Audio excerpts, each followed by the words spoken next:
Bagaimana dia mau belajar lagi? Semua orang yang berilmu di tempatnya, nggak ada yang mulia, nggak ada yang berilmu dan tidak ada yang layak diambil ilmu darinya.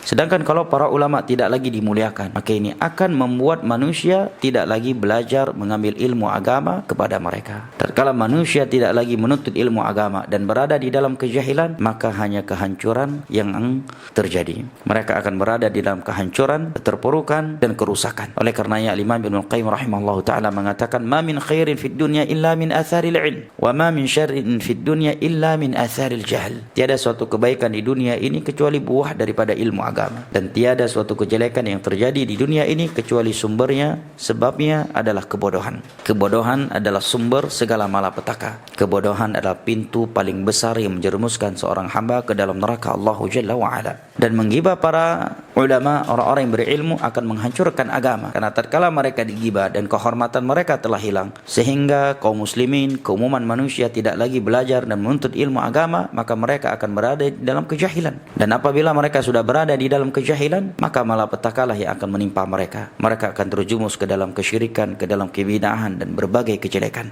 Coba kita perhatikan, orang yang sudah terbiasa menggibai orang yang berilmu, hancur hidupnya. Kalau tingkat di Indonesia, dia terbiasa menggibai ustaz. Ketika dia di Yaman, gibahnya meningkat. Yang dia gibai Syekh Al-Imam, ulama-ulama. Ketika dia di Madinah, jangan dikira tidak ada yang menggibai Syekh Shalih Fauzan di kalangan penuntut ilmu. Tidak ada yang menggibai Syekh Sulaiman Ruhaili, katakan manhajnya beginilah dan begitulah. Dan dikira tidak ada yang menggibai Syekh Bin Baz. Dan rata-rata orang yang seperti itu berujung dengan futur.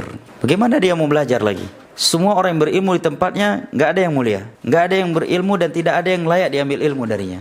Otomatis dia nggak belajar lagi, duduk tanpa belajar. Ketika dia duduk tanpa belajar, syaitan akan datang kepadanya dari pintu lain. Agar dia tidak terlihat pemalas, mulai dia menggibai orang yang berilmu. Agar hal tersebut tidak ternilai sebagai ghibah, maka dia akan memakai dan memaksa dalil-dalil syar'i untuk membenarkan ghibah tersebut. Ini adalah mimbabi tahdzir, ini manhaj terhadap ahlul bid'ah, ini manhaj dengan ulama su dan seterusnya.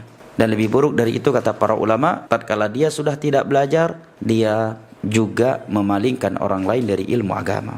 Nah, dan ini terjadi di mana saja.